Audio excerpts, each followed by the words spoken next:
And I'm excited to, just before we hop into it, tell us a bit about the very exciting news. You're a catechist now. You've Uh, gone back to do this, and mm, yeah. right, a soon-to-be catechist, to be honest. So, Okay. yeah, just to give you an update, recently, because right now I'm in the last year of my theological studies, and part of my theological studies is an optional school internship, so that I could, basically have authority to teach catechesis at school, because here in Poland, Sure.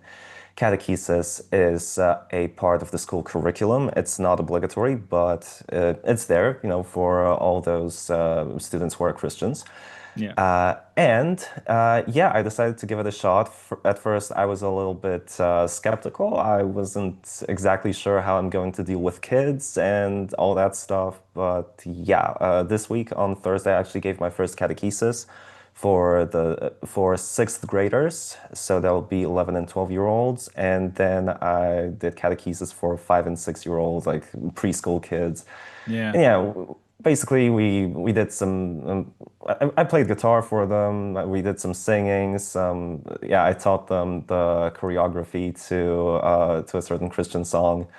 Then I read a story for them. They did some drawing, and overall, like seeing how active they were, how into it they were, just made my heart swell with joy. And Excellent. Love it. yeah, it Love to was hear it. great.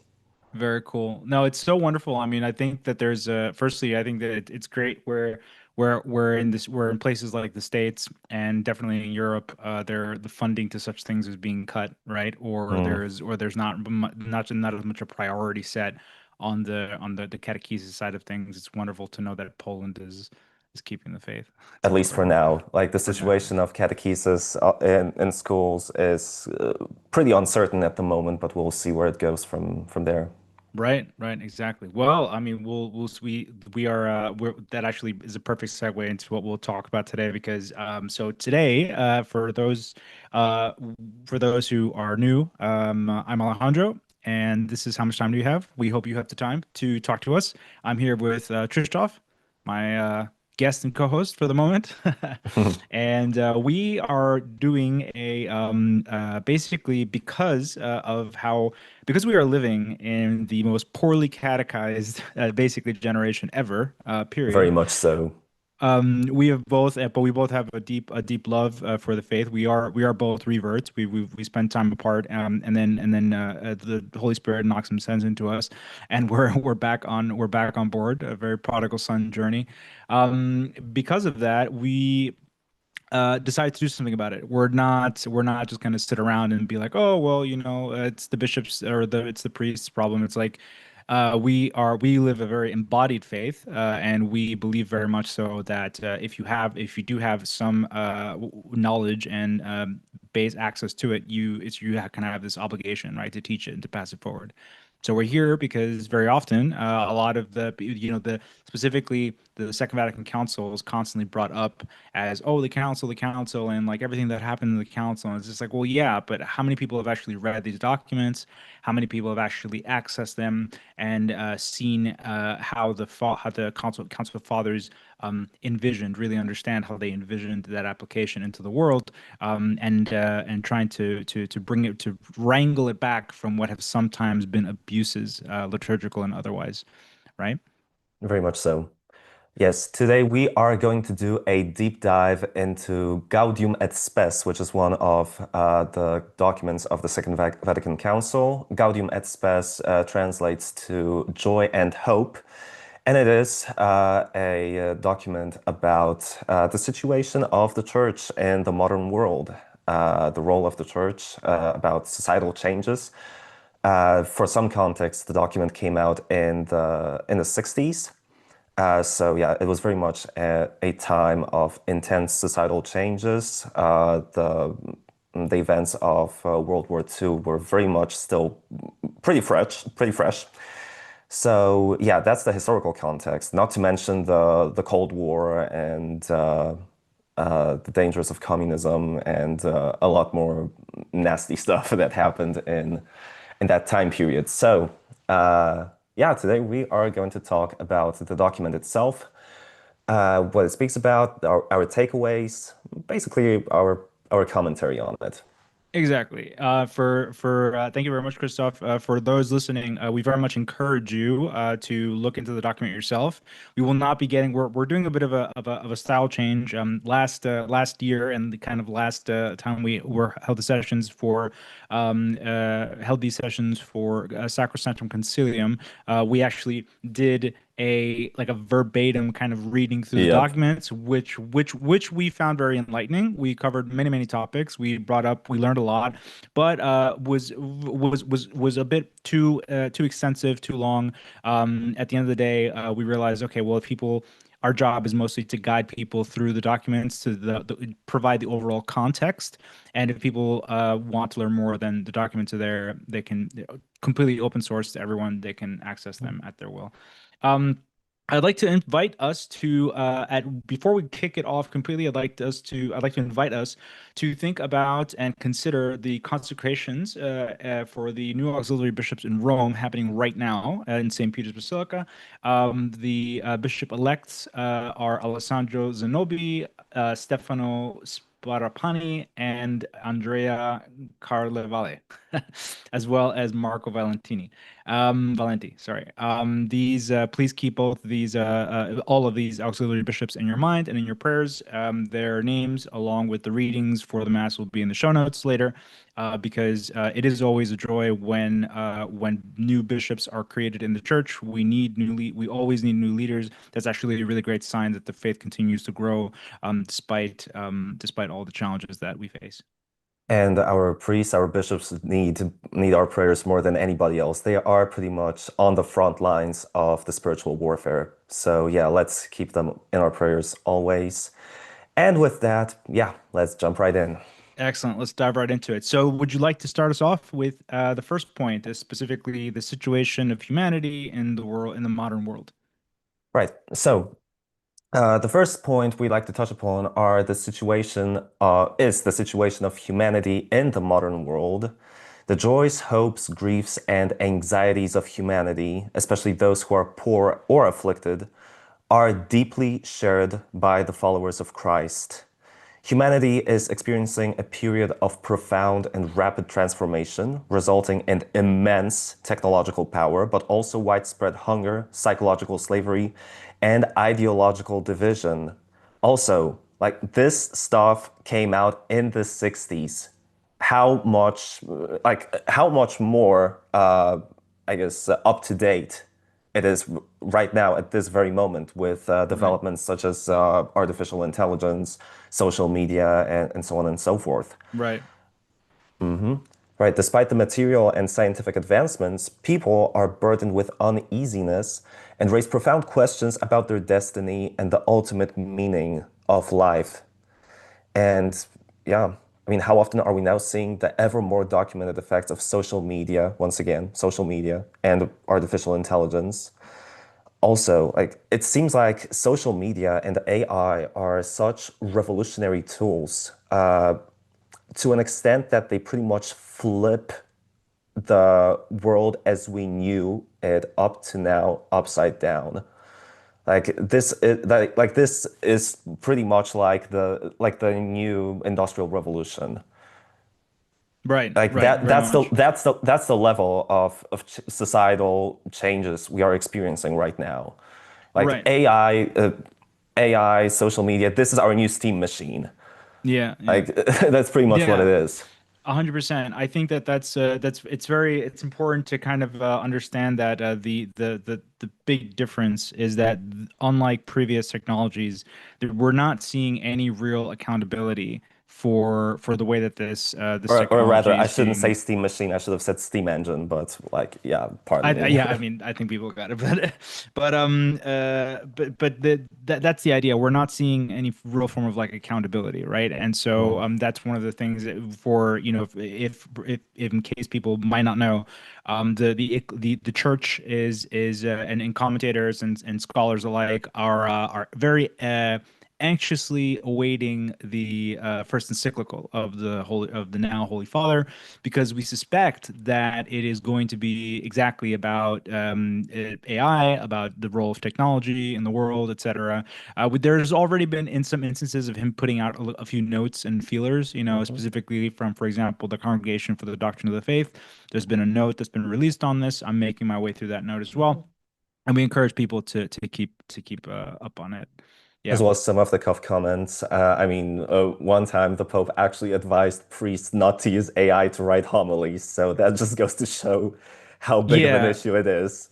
yeah, 100%. I mean, that's the but it's a and I think it's really important to consider it, right? So again, it goes back to, all right, I we understand that there's also a priestly shortage, right? And there's a priestly Mhm. shortage, and the priests are more spread more thinly, right? And so it's understandable that maybe they might want to use some AI tools to help them because of for organizational purposes, right? Right. I get it, but I completely understand. I'm completely behind what the Holy Father said in that. Hey, listen, these things are your homilies are supposed to be these timeless things. They're supposed to really kind of speak to your people, and your job is essentially like everything that you do within your priestly ministry comes is a distant second to communicating the gospel, right? Because that's the first and foremost priority, right? And of course through the holy within the context of the holy sacrifice of the mass, right? So okay, right. So coming back to the document talks about the dignity of the human person. So specifically, how humanity is created in the image of God. So in the Imago Dei in the Latin, Hmm. classically, and it's also as is classically understood, and is appointed as stewards on earth, and is uniquely capable of knowing and loving their Creator. So one of the things that I wanted to mention here is for people listening, if that definition is too vague or you need more clarity, that's good. That's a good thing. I encourage you to go and to ask more questions. Go find out, because if you don't define what the image of God is, if you don't define what human dignity is, then that's going to be defined for you by the world. So I very much encourage people to go out and do Hmm. that if you're uncomfortable with this image of God definition. You will find in the show notes, you will find a direct reference to the Catechism of the Catholic Church for next steps. Mhm. I also highly recommend reading the encyclical Dignitas Infinita, released towards the final years of Pope Francis's pontificate. It's a great encyclical. It speaks on human dignity, and I can't recommend it enough. I would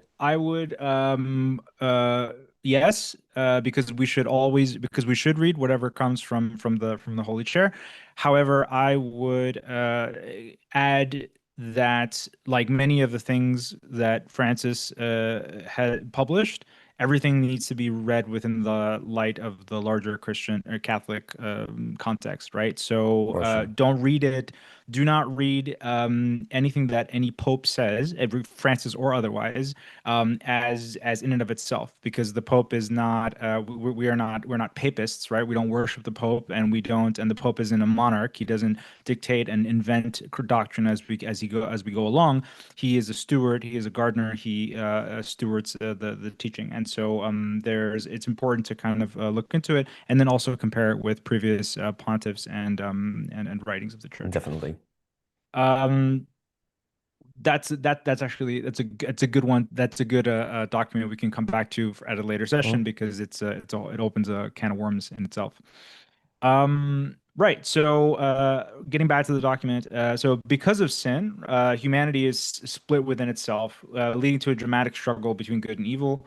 But that Christ actually has come for us and to free us and renew us in the heart. This renewal of the heart is seen all the way back into, if I'm not mistaken, Isaiah, the prophet Isaiah. So it stretches back all the way Old Testament, all the way even to the first covenant.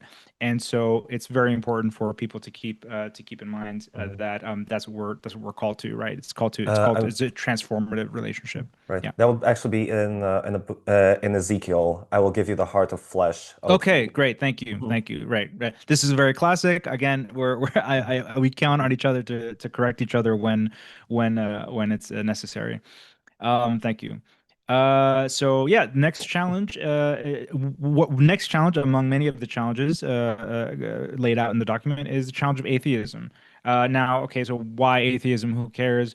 It's identified as one of the most serious problems of the modern age, but the church asserts that it recognizes God as a perfecting force in people's lives, that it doesn't threaten human dignity, that a lot of the things, a lot of the misconceptions that atheism promotes about Christianity specifically are very misguided, very misdefined, very misinformed. And so, again, I very much encourage people to look for themselves. Do not take my word for it. Do not take Christoph's word for it. Don't listen to any pope about it. Go into the Catholic teaching itself and find out what it means exactly. Yes, one of the things about atheism that the document recognizes, and it was written about in, well, quite a few other different church documents, the problem of secular humanism, which atheism is a part of, is, well, essentially it boils down to a deification of the human person, Mm, putting the human person in the place of God, right, and seeing the human, well, human morality as well as our conscience as untouchable, as right, in the human person has complete freedom and cannot be influenced or touched or well, I guess the word influenced is the right one. Cannot be influenced in any way from the outside. It's right, basically as if, well, the human person the is the number one thing in the world. It is, in and of itself, the greatest thing, and that's the greatest danger of such a worldview, which the right. church has warned us about. Right, right, exactly. Which is a perfect reference to the encyclical by Pope Francis that we just mentioned, right? Hmm. So that when you're reading it, you're understanding that the Pope is speaking from not from this position of or at least he shouldn't be speaking, right? From this position of like, okay, like the human is the center of all of existence, and that you can't, he's untouchable. That's not the way that it should be interpreted. I think it's more closely trying to communicate the importance of mercy, right? Also, will also be in the show notes. I would very highly recommend a great documentary called Christ and the Gods, which is something that it's a collaborative work from archaeologists and Christian theologians who were basically traveled into the ancient world, like they traveled to ancient world sites, excuse me, ancient world sites, and what they did was that they essentially tried putting together, they had a thesis, a question asking why did Christianity overcome all the other cults, right? Like when Christianity showed up to the ancient world, it was not the only game in town. You had the cult of Mithras, you had the cult of Asclepius, you had Athena. You still had all of the classic Greco-Roman gods. Like, why did Christianity survive all of that, all of those different ones? And one of the key reasons that it did so was because the relationship that the Christians had to God was that of love. It was not that of fear. In the ancient world, it was very strange. It was alien completely to think that you would have a loving relationship with your God. The ancients feared their gods, and everything that they did was in order to have the gods on your side or to avoid the ire of the gods. It was not something that like, oh, I'm gonna go to engage in a relationship of love, which is what Paul and the apostles taught, and that's why we're here. So, 100%. yeah. Right. So, jumping into it, so back into the document. So, the church needs not only to preach about Christ, but also to lead by example. And a good example is worth more than any amount of talking. Would you like to speak a bit more into that? Because I remember we mentioned it. Yes, it is something. It is one of my takeaways from the document around the point 20 something. I can't remember exactly which one it was right now, off the top of my head. However, it is one of the things that the document Gaudium et Spes mentions. Yes, yes, preaching is important, but the church needs to reflect the love of Christ. We should be we as Christians should be reflect the reflection of God's love. We are pretty much we are the leaven of the world. We are supposed to, well, first, we take our strengths to preach, to live our Christian life from God first. And then we are ordered to go into the world and evangelize, each one according to their vocation. Because like every single person is called to evangelize, but evangelizing is going to look different for each one of us. Right. Not every one of us is called to be a preacher. Not every one of us is called to be a priest. Right. Sometimes the best thing we can do, like for many of us, since we are in the world, we're not of the world, but we are in it. We are supposed to be the witnesses of Christ's love by helping the poor, by helping the sick, by reflecting the love that God has for us. Yeah, absolutely. And one of the ways that's a perfect segue into one of the ways that we do that, which is through the sacrament of marriage, by raising Christian families and by fostering deeply fostering human and humane culture, right? The church has always had a role ever since it did become the state religion. It did always have a role in society, albeit at a safe distance, right? Mhm. So, for example, there's like marriage is seen as this irrevocable covenant established by God, inherently ordered towards the procreation and the education of children, which you will take part of now as a child catechist, Yep. as well as the mutual self-giving of the spouses. This is something that it's right now in my own life I'm seeing as I prepare for marriage myself, that there's an enormous, like, it is a completely different operating software than when you're in the world. When I think back on the way that I engaged with the world prior to returning to the faith, it is not the same operating system. You are incredibly more selfish. You're incredibly more self-centered. You're incredibly more thinking about what do I get out of this, right? And how am I going to get hurt,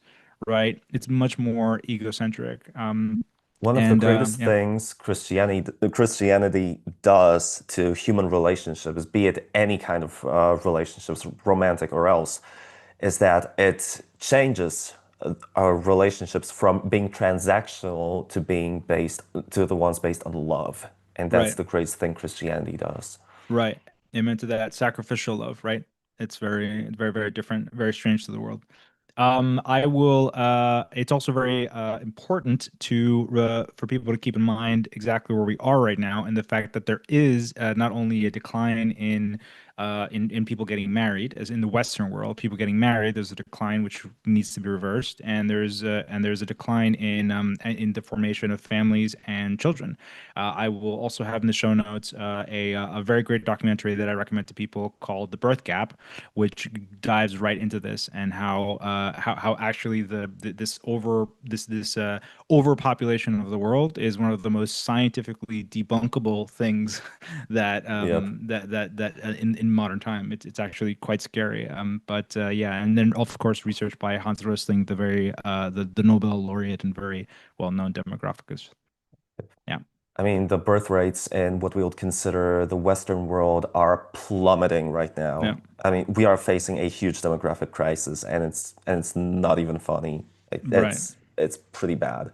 right, I mean, right, even in my country of Poland, the current birth rates are, I believe, 1.3 children per one woman. Like right, the replacement rate is 2.1. So right, that gives you a perspective of how right. bad it really is. Sure, sure, absolutely. And people, and it's, I think it's such a cop out for people who are just like, oh well, at least it's not South Korea, or at least it's not Japan. It's just kind of like you have We're no idea what you're creeping talking. towards that. Yeah, We're yeah, slowly creeping yeah. towards that area. A- So Absolutely, absolutely. And so yeah, I encourage people to check it out. And so I th also think again, this is also like part of again this human dignity side of things, and why it's so important for you to identify it for yourself, right, through the light of through the lens and the light of Catholic tradition, is that we very much do advocate for protection of life from natural conception until death, until natural death. And this is something that again is very foreign, but it makes sense when you understand that the way in which traditional Christian societies are structured, right? That where the emphasis is not on the heightened individual, right? Like this insane individualism, right? Where there are communities and you have redundancy, you have grandparents, you have large families that help to mutually take care of each other. It does make sense, right? When you have that, having children isn't scary. When you have that, have taking care of an elderly parent or a grandparent, isn't that scary, right? Because you can share the load as a Exactly. society, and that's actually what we're called to. That's what we've been. That's the Christian framework. But it's so. I invite people to consider why, like, right, ask why do Christians believe this? It has nothing to do with taking women's rights away or taking people's rights away to rights to take your own life. This is not the case.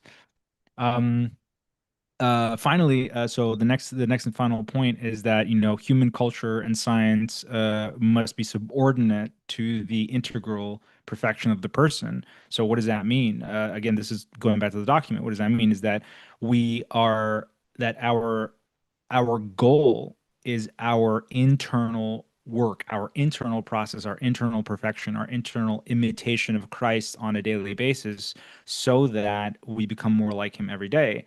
And that the culture and the science should reflect that, not the other way around. The secular world can do whatever it want, right? And it will always do what it wants, right? That much is very clear and has been clear. But we, as the Christian society, should at the very least have the freedom to do that, Mhm. right? To protect that.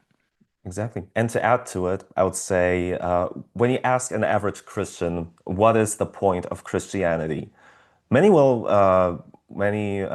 answer with phrases like, "Oh, getting saved, getting to heaven." I would say it's much deeper than that. It's Of course. allowing yourself to be transformed by Amen. Christ and becoming Yep. more Christ-like. That's the whole point of Yep. Christianity. Yep. 100%. The it's beautiful to say that, life is hard and nuanced, and it's not black and white, right? And who knew? All right, well, Christ knew, and he left us the means in order to do that. So amen to that. That's great. It reminds me of for people, people listening might have seen that meme where it's like a little someone giving a speech. I don't know if it's at a church or like a town hall or something, but someone's giving a speech, and in the first slide it says, "Who wants change?" And everybody raises their hand, Yeah. right? And then the second slide is like, "Who wants to change?" And then nobody raises their Oh. hand. And it's like that's such an indictment on everybody, on so many of us, right?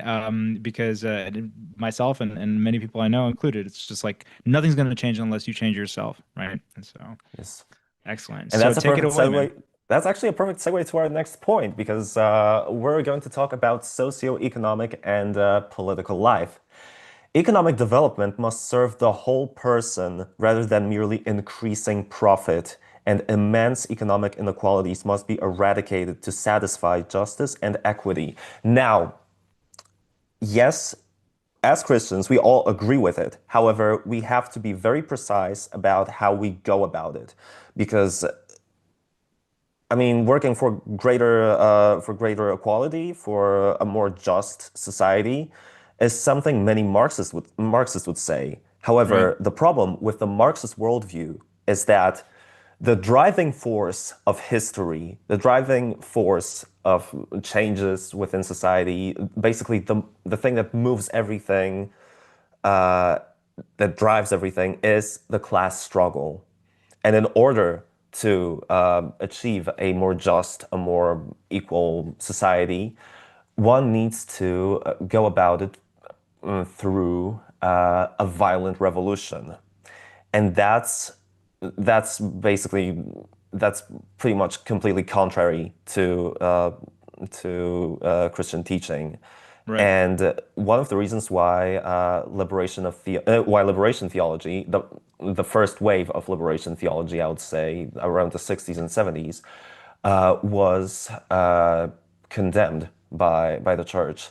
Or rather, I highly encourage people to read the two instructions on certain aspects of liberation theology. Now, why is it called that way? Because to be honest, you gotta give credit where credit's due. I would say liberation theologians have diagnosed societal problems correctly. The injustice, the fact that the rich only keep on getting richer while the poor are being exploited, it's all very, very true. However, their solution to that problem was engaging in class struggle. And we, as Christians, we cannot support it in any way, shape, or form. Like when we go back to the first centuries of Right. Christianity did not spread by the sword. Right. No, in fact, the first 3 centuries of Christianity have seen an insane amount of martyrs. Right. However, however, it is by their example that Christianity spread, and society changes first at an individual level. If you want to change the society, you first need to look into yourself and you need to work on your own life first. Like Right. clean your own room before you start ordering everyone what to do. Right, right. I mean, it goes back right down. It goes all the way back to the Lord Himself, right? Why do you look at the speck in your neighbor's eye when you have the log in your own eye? It's like get your own house in order, get the log out of your own eye, and then go from there. I also so thank you very much for that breakdown. That was really important. If you can if you can send me those resources, I can put them in the show notes for people to Mhm. access later. That's good. I'll put it all there. You know And what? I'll then I'll do it also, right now. I'll actually do it right now because I might just so I won't forget later on. You can keep yeah, talking. yeah, I'll yeah, just sure. look it up. Sure, sure. So, and yeah, and so the thing is that also, I will encourage, again, there's people shouldn't first and foremost, just really quick parentheses, don't let all of this kind of get scary. I know for people listening, it can probably get really scary. Yes, yes, this we've done extensive research on this stuff. Yes, there's going to be a lot of sources, but that shouldn't scare you. What you shouldn't feel like, oh, this is yet another book to read or another article thing. It's like, no, like just start somewhere. Take go somewhere. Neither Christoph nor myself just woke up one day and had all of this knowledge. Like we can now draw connections from years of having like snipped away at books and essays and articles and conversed about it and talked about it. And so just take heart. Both of us are always accessible. If people have questions, we want to very much we want to have this be almost in a way a form of an online ministry, So everybody just calm down. 100%. Right. So did you send those over to me or? Yep, I just sent you All right, cool. the Great. So links I'll include to both those. documents. So yeah, the first Excellent. one is the instruction on certain aspects of liberation theology, and the second one is the instruction on Christian freedom. And hold on, what was it? Just to make sure, what was it called? Yeah, instruction on Christian freedom and liberation. Yeah, that's what the Okay. second document is called. Okay. But now I'm seeing here that these are directly from the Vatican. Are Mhm. these but are these do these reflect very clearly that we are not that we are very anti-Marxist and that this is Yes, the yes, dangers of 100. liberation theology? Yes, Okay. All right. Good. 100%. I Good. mean, Good. Good. it was back when Joseph Ratzinger, or Josef Ratzinger, Yeah. yes, just so that as to not offend my Germans or myself, because I'm quite picky about pronunciation, was the prefect of the Congregation of the Doctrine of Faith. So it was Excellent. all Say no written more. Yeah. under his guidance. So Excellent. yeah, Excellent. you can't get any better than that. Yeah, honestly, I'm so down for like I know that that the Archbishop Gunstein, his secretary, is trying to put forth his cause for not for canonization, but just for people to start looking over his work and really kind of I'm convinced he'll be a church father one day. Um, yeah, going back to the document. Again, I also encourage people to check out when talking about the things related to human dignity and stuff like this. It's important to talk about to look at Rerum Novarum. From written by Pope Leo the 13th. And which is our President Pope's namesake and predecessor, where he talks about the importance of ownership and importance of identifying where like who what it means to own things, right? Because that really sets the tone for coming out of the Industrial Revolution and what that means going forward. And by many theologians, it's actually considered the document that kicked off Catholic social teaching. Right, So yeah, exactly. it's can't recommend it enough. Right. So if you want to be an act, if this is actually something that you care about deeply, because you say, hey, listen, all these points, they really speak to me. I want to be a force for good in the world through the Catholic lens, then that's a very a staple document that you've got to read. Yeah, so something that we want to also so moving forward, also, just mentioning that the church describes the created goods are destined by God for everyone. Consequently, people are obliged to relieve the poor, and that a person in extreme necessity has the right to procure what they need from the riches of others. Clarifying that, right? So because of how that might be misconstrued. Again, that doesn't mean that poor people can take from others to to have to get their needs met. That's not what that's saying. What that's saying is that we are called to relieve the poor whenever necessary, as Christ specifically called us to do. But that also that in order to it kind of like you got to understand it again from this katholikos, right, from the holistic perspective that um, in order for you to relieve the poor, you must therefore own something, right? Yep. You can't give what you don't have. Exactly, exactly. And there's and I'm sorry for the unpopular opinion, but there has not been a Marxist or socialist system to date that has perfectly alleviated the poor. It hasn't happened, doesn't exist. In fact, it always ends poorly. So, Not at no all. pun intended. And me as a Polish citizen, I can attest to that. So Right, more than right. anybody else. Like, And listen, yeah, my parents grew up during the times of the communist regime in Poland. Like the country was poor, and I mean poor, poor. So right, yeah, like in the 80s, the food was rationed. Like so you have the idea. Like there was a certain amount of it was sort of like almost like food stamps or food cards mm, basically. You couldn't buy any more than a certain amount prescribed for the right, month. And right, many people actually resorted to getting stuff from black markets or if someone for example had for example, someone had an uncle who was a butcher, they would get some more meat that way. Just people had right. to, scrape by somehow.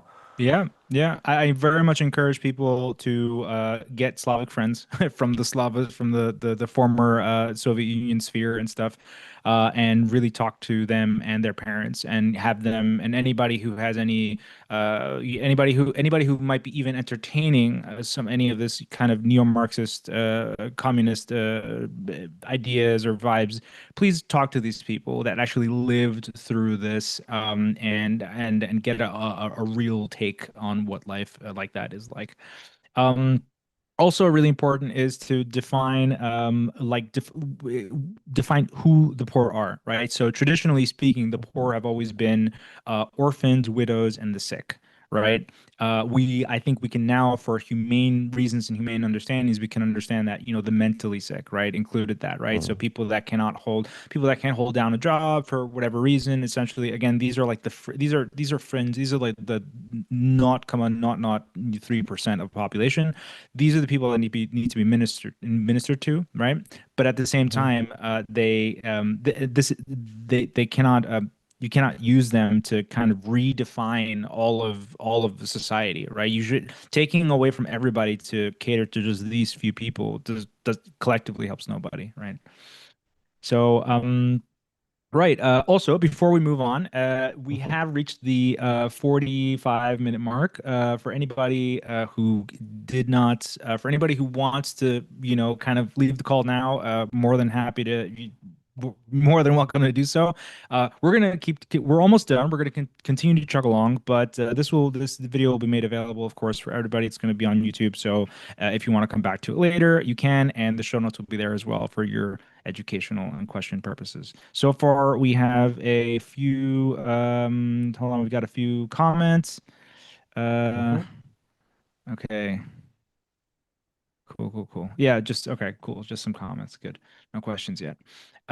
Great. So, let's move on to the political. The next point is that the political community exists to secure the common good, and that public authority must always be exercised within the limits of the moral order to protect personal rights.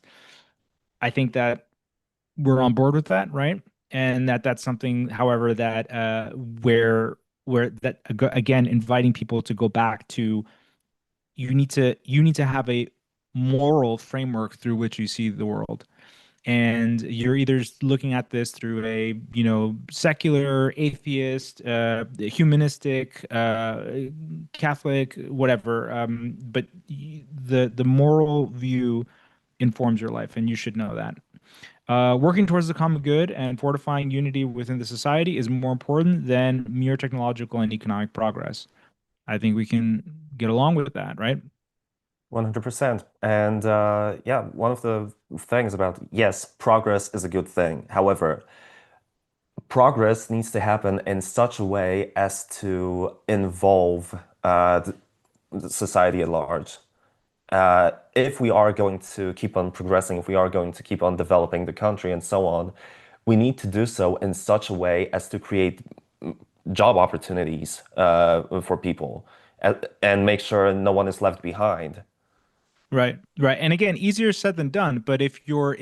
if you're, we see right now that there's a clear misalignment between the interests of the bottom line, right? Interests of like for-profit corporate, like strictly for-profit Mhm. profit is fine. There's nothing wrong with profit. But like if there for-profit corporations that are not paying people reasonable wages, that are not going. If you look at Rerum Novarum, it's very specifically says that people should be paid reasonable wages.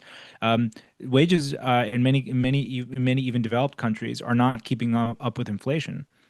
People are our generation is the first generation to be qualitatively poorer than the previous, right? We can I know people that own companies that are my age, so like in their mid 30s, that own companies that can't buy homes. That's Like insane. this is next level stuff, right? So here we go. Um, right. Right. Aforementioned advancements should allow for people to better fulfill their vocations and callings, of course. Also, it's important I just want to mention really quickly that we no longer have this idea of the vocation, right? This idea of like Mhm. vocational, even just like vocational training, right? Vocational schools. That's something that there just isn't enough of. I very much hope that's something that people could slowly start to bring back, because for example, right now with AI and stuff, some people are saying that some of the safest jobs are going to be like the manual jobs, so like Mhm. worker, like what is it, a woodworker, a plumber, electrician. These things are like robot. You need embodied and AI for this, right? So like a robot, and you need a robot that is essentially almost flawless, right? Yep. And we're while I would say that maybe you and I will see it in our lifetime, we might still be quite a ways away. So they should bring Mhm. the vocational schools back. All Yeah, right. the thing about vocation too, like nowadays it's mostly associated with religious life. You Right. know, if someone has vocation, people automatically think, oh, he's going to become a priest. Oh, this girl is going to enter into religious life is going to join a convent or whatever.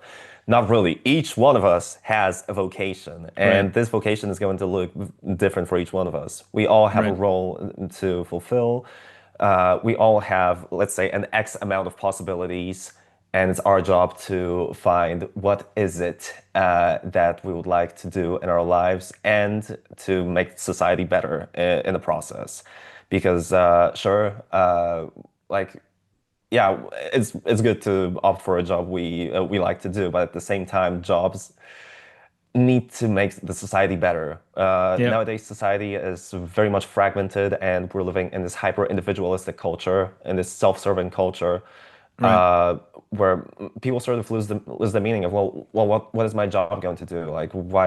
Like I don't feel like my job is worth anything. Well, not really. Like look deeper into it. Yeah. You are a part of a greater society and of Right. a larger society, and you keep that machine going. Right. So you very much have a role to fulfill. You do have a purpose, and don't let anybody tell you otherwise. Yeah. Yeah. Very great point. Why don't you, on that awesome note, why don't you take us into the next section? Right. Just one last thing. People should find the right balance between fulfilling their earthly vocation and caring for their spiritual life. That's one of the things the Gaudium et Spes mentions as well. Right. And Sorry. one of the greatest errors of our time is this separation of, yes, I'm a Christian, yes, I go to church, I do my Christian stuff and so on, but once I get out of the church, I'm a completely different person. Like Right. I'm a part of society, I need to fit in and so on, and that's not the way to go about it. Once again, the document actually calls us to transform the society by Right. our witness, and Right. Right. that's the You're thing. the salt of the earth and light of the world. Like you gotta 100%. go out there and do it and you gotta be it. Yeah, it's beautiful. Right, so next we're going to talk about fostering peace and the community of nations. Now, peace is not simply the absence of war or a mere balance of power, but an enterprise of justice and the ultimate fruit of love. When we talk about love, like I said, it's when we talk about peace, peace isn't just the absence of war.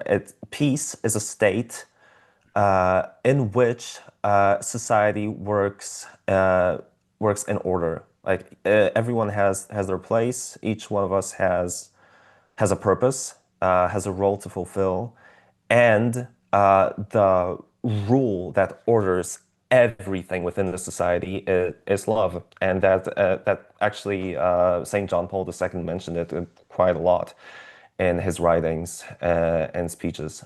Love is the foundation upon which everything is built. Like Yeah. we can't have true peace otherwise. And Right. once again, what kind of love? Sacrificial love, the Right. true Christian love.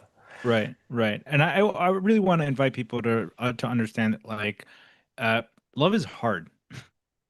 I think Oh yeah, very often, the like people have this when we say love, I think maybe people think of this Hollywood, very commercialized, like, pink bubble, yeah, lovey-dovey like kind of stuff. lovey-dovey, like yeah, people confuse it with the eros, right, with the erotic love, with the kind of the wistful kind of feely love.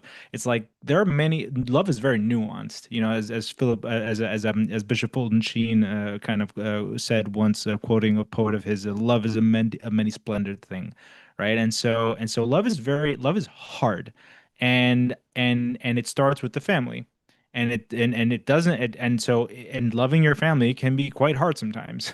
And so if everybody was doing it, if everybody did it and everybody was striving, well then guess what, that would have a multiplicative effect, right? And as you said, it would start with the person. So let's move on. Yeah, and once again, I encourage people to read Deus Caritas Est, Yes. one of the encyclicals of Joseph Ratzinger, or at that time already Pope Benedict the 16th. B16. Yeah. Right. To continue, any act of war aimed indiscriminately at destroying entire cities or extensive areas is a crime against God and humanity. Now, we have to mention there is a just war theory. There is a theory of just war within the Catholic Church. However, when we look at current wars, like there's actually no wars that would meet the criteria. Yeah. Like for example, for like it cannot be like any offense, any offensive war would be problematic. Right, for Another sure. thing, another thing, like for war to be just, there needs to be an exhaustion of all the other means. So diplomacy failed, everything else failed, and war is pretty much the absolute last resort. If that's not met, the war isn't just.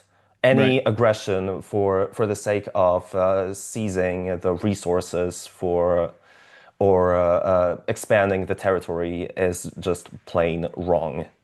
Right. Right. So, for a lot of for people that don't know, the Vatican Diplomatic Corps is actually one of the oldest and longest existing corps for diplomacy in the Western world, and it's so much so that it trains world diplomats and this and et cetera. And so the church has a very very clear doctrine on. Yes, there are moments where self-defense is a right, right? Because the highest right is the right to life, right? And so it needs to be coherent, right? But at the same time, as Christoph very said very well, basically none of the currently existing wars would fall under that category or classification. Yeah. Right. So moving on. The arms race is condemned as an utterly treacherous trap that severely harms the poor without resolving the underlying causes of conflict. Now, let's just sit back and think about how much money nowadays is spent on waging wars and how much better that money could have been allocated to helping the well-being of the citizens of the country, to making sure they get paid well, making sure they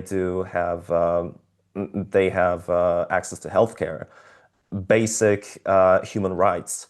Instead, this money is being spent on wars in order to, as I said, expand the territory, seize the resources, Right. which is just I mean, a failure as we failed as a society in that Right. department. Let's be Right. honest. Right. Right. Absolutely. I think that the best one of the best ways to encapsulate that is that with everything that is going on, the call to conversion never ceases, right? So the call to conversion, the call to repentance never ceases. I think it's very beautiful when I look at the scriptures and I think all the way back to the Old Testament, like the prophets and everyone that came there, everyone from God, right? That came. The message is always the same. It's the same drumbeat, and I think that that should speak really deeply to our souls and help inform that. Also, again, written to, it's interesting, right? So when people, for people listening, like this document again was from the 60s, right? Yep. And how interesting, what are people calling the new, the whole AI thing right now, right? What are they calling it? They're calling the new arms race, right? Mm. And so while it's not a one-to-one kind of thing like what was happening in the 60s with like the nuclear arms race and this threat, you could still say that there's parallels, very strong parallels, as a matter of fact. So there's that. Final take home, last point. Yep. Yeah. Uh, Alrighty. So, the Christian hope is a world transformed by peace and fulfilling the scriptural visions where nations shall turn their swords into plowshares, which is a quote from the book of Isaiah. That's the way we should transform the world as Christians, not through the sword, but or rather, yes, through the sword, but the sword, as as Fulton Sheen once said, that thrusts inward. Like that's the kind of sword we each Christian should have. First, we need to change ourselves before we want to make any significant change in society. Right, right. I think what comes to mind, at least, is for me when I hear that is the swords the sword, sorry, that if I'm not mistaken, Simeon said to the Blessed Mother, right, that her heart too would be pierced during the Lord's Passion, and how we do now have a devotion to the seven sorrows of Mary, right, and how we really should be converted in this wherever the sword is and wherever it does pierce, it should first pierce us for the many evils that exist in the world and for the many injustices and for the role that we play in that, right? And how we should again convert first. Um, we're in a really good we're in a really good space. We're almost done. Basically, I will wrap this up just because in order Mhm. to have a good balanced session right now, it's also important to remember that not no document, however enlightening, is without its shortcomings, right? These are, after all, we do believe and hold to the fact that documents presented to us by the councils are, in fact, are of course inspired by the Holy Spirit. But it was as we opened with the session, it was a crazy time. It was the Oh yeah. 60s, crazy time. Modernism is rampant, neo-Marxism, all this stuff is rampant, and so it's important when we're looking. I want to just leave people with this few things to think about for when considering continuity, right? So it's important to remember that the this document was meant to be was actually the final document. It was the final document of the council, and it was meant to create a pastoral bridge of everything that had the council had all of the knowledge and all everything that they had amassed, and to kind of say, okay, how do we now present this to the world, right? How do we present ourselves and our teachings to the world, to modern man, as the in the words of Paul VI. So it's important to remember that at this time, as pastoral as it was trying to be, by trying to be pastoral, sometimes there was ambiguity that was left in. And so this ambiguity, I think, was well intentioned, perhaps meant hoping to bring to be more invitatory to people, but at the same time left room for abuse. One of the things that ended up happening was the anthropocentric shift. And that's basically just what all that is saying is that the shift went from there being a sovereignty of God to a dignity of man shift within the way that the church, Mhm. that the teachings went. And again, we saw, as we said earlier today, that gives, unfortunately, that gives a foothold to any kind of modernist thought that places man at the center of life, as opposed Yes. to God at the center of life, and man approaching God, which is the way Yes. that the church has Liber always taught. Yeah, and liberation theology is one of the most clear examples of it. I mean, Right, the biggest problem of liberation theology is that within it, the poor become the operary principle of theology, and that's not and the faith, rather than being Christocentric, becomes anthropocentric, and right, that's not the way to go about it. right, right. One of the things you can address all of this, which I put in the show notes, Mhm. a much more extensive, much more comprehensive document of this can be found in Pascendi Dominici Gregis, which was a document, an encyclical by Pius X. And in this encyclical, he talks about that along with other problems like the idea that was introduced that religion is a subconscious emergence of the human mind, that it's not something that man cannot know objectively God, or cannot objectively have relation with him. And this is basically, this flies in the face of everything the church has taught. The church has taught, Christo, as you said, Christocentricity, that God became man and he dwelt among us, and he came to reveal himself to us and to teach us his face, and to be in relation with us. Um, and one of the dangers that happens when you're too vague is that it introduces, it has the world, it creates this world, or gives the world the right to judge the church, as opposed to having the church be the light of the world, right? So that's really important. Also, it kind of it blurs the line between the city of God and the city of man. If you want to dive deeper into this, it's go into the writings of Saint Augustine, where he talks about exactly what this is, right? Like he essentially the work goes into it describes, okay, how are we as the church supposed to be in the world but not of the world, right? And that book dives all into that concept. Again, the document also speaks of human progress and earthly service, going back to what Christoph was saying, but it gives the foothold to liberation theology. I would encourage people to go into the links that Christoph shared and to become familiar with the verbiage that is used by liberation theology and neo-Marxist thought. And then when you see that in any kind of even church documents, if you see it appear in church documents, you can start to kind of have your antennas go up and say, wait a second, okay, maybe there might be some tainting here, or some ambiguity that doesn't check out. And yeah, and so from there, I think that that is a great place to stop. Is there anything else that you would like to add? Not really. I mean, we've pretty much went in depth, well, or at least in such a way as to encourage people to read the documents for themselves. And I'd say we are good to wrap everything up. Excellent. Okay, so everyone, all the information will be in the show notes. Thank you so much for coming and for listening. This has been How Much Time Do You Have? We hope that you have had the time, and have a wonderful weekend and rest of your season. Yep. Take care. Take care, my wonderful people.